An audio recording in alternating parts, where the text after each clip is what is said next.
À côté de cela, Philippe de Paul, vous venez de signer tout un chapitre d'un livre collectif intitulé « Lire la Bible aujourd'hui », alors qui va tout prochainement sortir, précisément le 13 mai.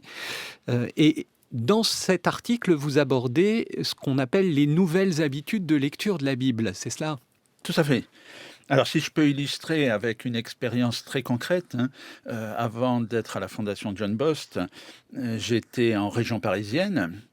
Et dans nos habitudes communautaires, on a l'habitude de demander aux paroissiens si un tel veut lire un texte biblique.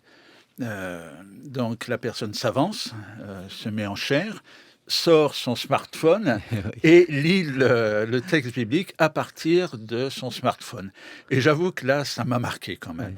C'est une histoire de remplacement, en quelque sorte, d'une société qui évolue constamment, qui se réforme. En tant que protestant, on peut voir aussi les choses comme ça, peut-être. Ah, tout à fait. Alors, il y a un progrès qui se fait de façon très claire, même, alors ça serait long, mais si je résume dans l'histoire de l'écriture et même de la communication, au début c'est le stade oral où on suit le fil de la conversation, donc là c'est un fil. Ensuite quand le manuscrit va apparaître, c'est une surface, c'est une page, donc on a 2 dimensions.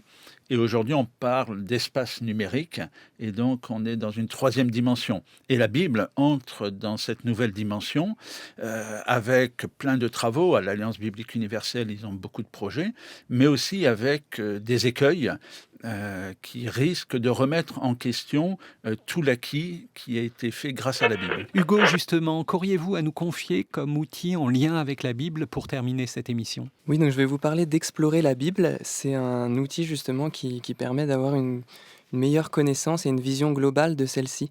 Notamment face à des questions qu'on peut se poser comme combien y a-t-il de livres, en quelle langue ont-ils été écrits. Dance me to your beauty with a burning violin. Dance me through the panic till I'm gathered safely in.